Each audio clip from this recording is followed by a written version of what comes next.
Bonjour ami Babinotre, la rose de rose, ça vous dit quelque chose?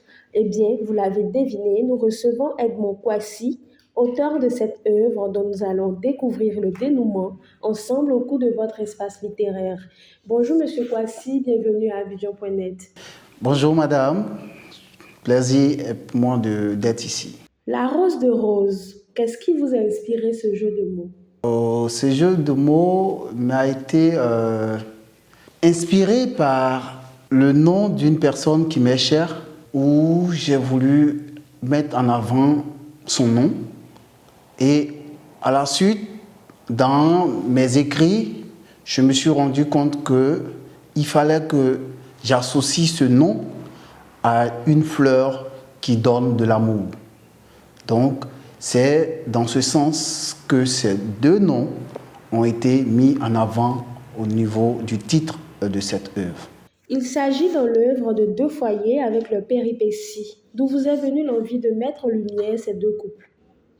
L'envie m'est venue du fait que dans l'un des foyers, c'est un brin d'histoire vraie.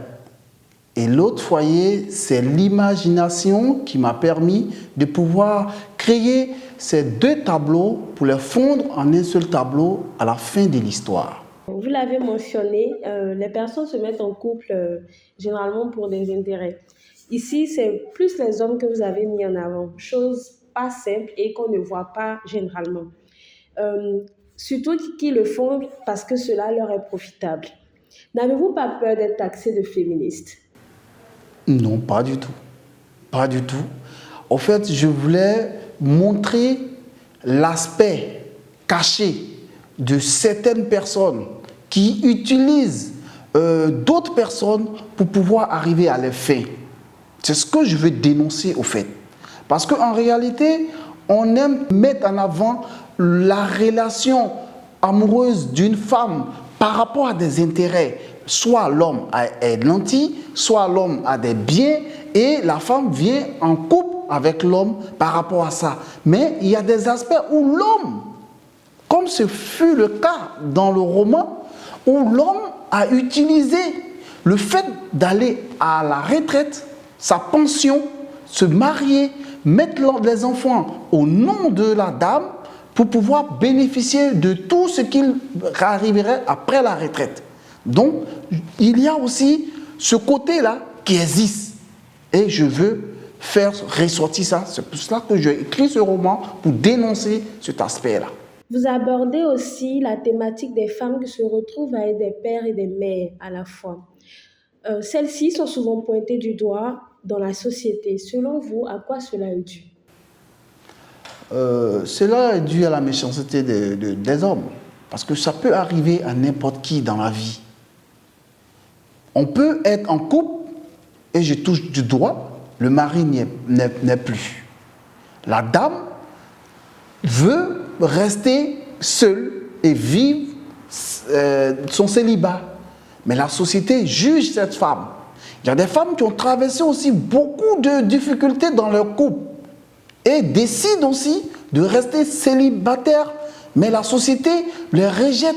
La société les voit comme des personnes qui ne veulent pas partager leur amour. Mais il y a tous ces aspects-là. La société nous rend vraiment méchants vis-à-vis des autres. Parce que chacun ne connaît pas la réalité que chacun de nous vivons dans un couple. C'est bien vrai d'être en couple, mais les réalités qui se passent dans les couples, personne autour de nous ne peut juger la position de rester en célibat ou de continuer dans une relation. Et comme ce fut le cas dans ce roman, la dame arrivait un moment à décider de ne plus être en couple et de rester seule, au lieu de vivre cette difficulté, cette maltraitance qu'elle avait.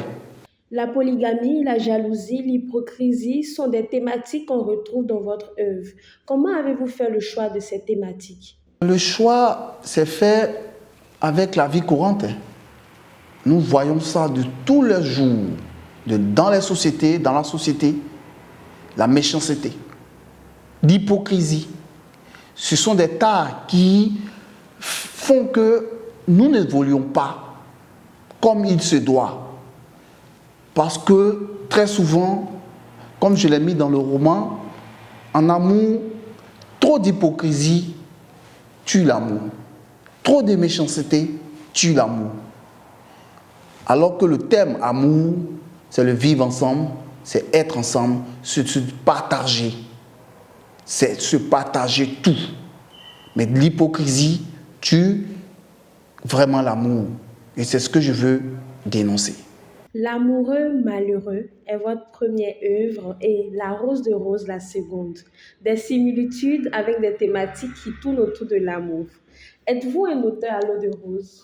Si on veut le dire, si on veut le dire, parce que depuis ma tendre enfance, j'ai vécu dans cet univers de partage de l'amour, dans cet univers de donner ce qui est bon, l'esprit du partage.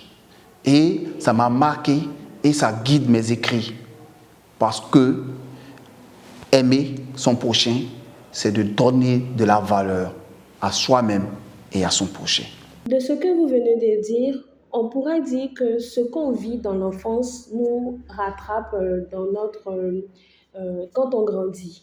Est-ce à dire que un enfant mal aimé pourrait être un adulte dangereux? Oh, je peux dire oui et non.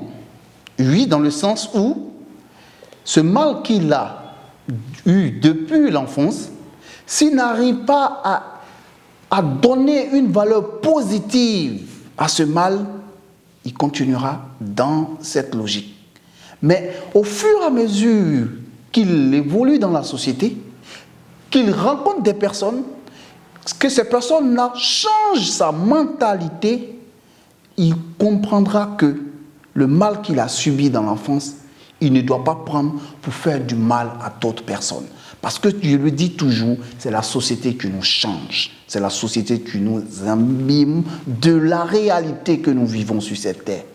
Donc, un enfant mal aimé dans l'enfance peut arriver à donner de l'amour parce qu'il va comprendre que ce qu'il a vécu, c'était une incompréhension, c'était une chose qu'il lui aussi, il ne doit pas redonner.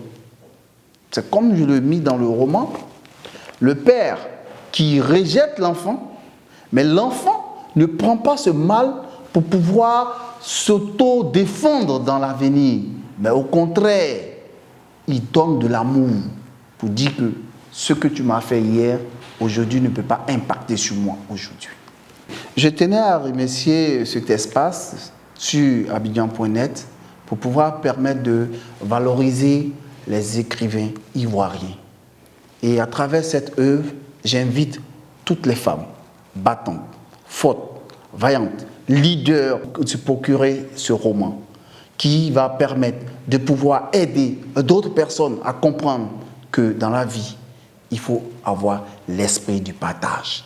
Il est vendu dans toutes les librairies de France et les librairies Carrefour en Côte d'Ivoire. Merci M. Kouassi d'être passé dans l'espace littéraire sur Abidjan.net. Vous, Babinotes, n'hésitez pas à vous procurer La Rose de Rose. Vous verrez à l'intérieur que la vie n'est pas si rose qu'elle en a l'air. Rendez-vous très vite pour une nouvelle émission.